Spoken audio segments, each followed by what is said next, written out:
Can you hear me? Yes, sir. Let's leave aside Christianity and historical examples for a second. All night you guys have been grappling with issues like morality and, what is right, what is wrong, and meaning. But my question is simply, why are you so afraid of subjective moral reasoning? I mean, do you think that we're all just going to start raping and pillaging just because we don't have a book to tell us what to do? I mean, are you afraid of that? Like, I'm not, because that's not going to happen. And that, yeah, Nazis were bad, but there were Christian Nazis and there were atheist Nazis. So I don't see, what are you so afraid of? Do you lock your door at night? Yeah. Sure.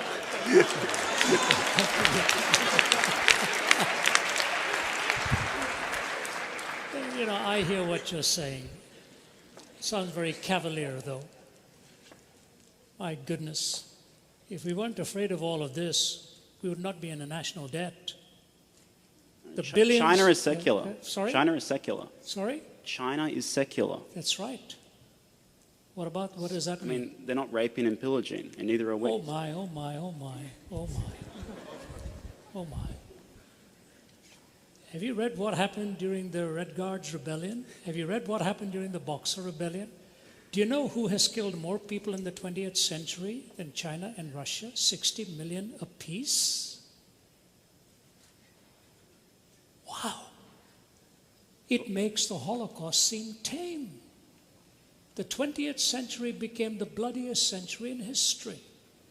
And the reason it became the bloodiest century in history, I can see, is you could just see the weapons of our warfare were piling up and there was no guiding principle to take us anywhere.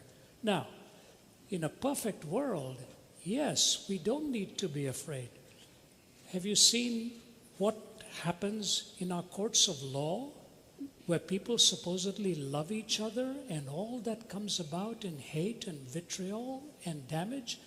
I don't think the question is fairly stated as what are you afraid of. I'm just saying it is basically unlivable. I didn't conclude that. An atheist like Jean-Paul Sartre concluded it. We killed more people in the 20th century than the previous 19 put together. And your question is, what are we afraid of? The fact of the matter is, if morality is purely subjective, then you have absolutely nothing from stopping anybody for being a subjective moralist to choose to just zing one through your forehead and say, that's my answer. How do you stop that? Obviously, you don't believe that's the way it should be. No, neither do I.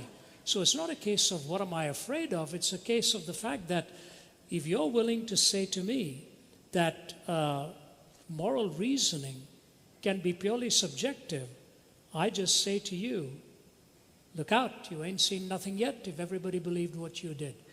Do you know, funny, interesting, when I was in the Soviet Union, former Soviet Union, Stalin eliminated 15 million of his own people. 15 million of his own people. And at the Center for Geopolitical Strategy, they didn't want to even name his name and so on. His daughter, Svetlana, made the comment. It is quoted both by Malcolm Muggeridge in his writings and by historian Paul Johnson in Modern Times. Svetlana was standing by the bedside of her father before he died. She said the last thing he did was clench his fist toward the heavens one more time, put his head back on the pillow, and he was gone. This is his daughter raising the question, whatever got into my father to have that kind of hatred and hostility?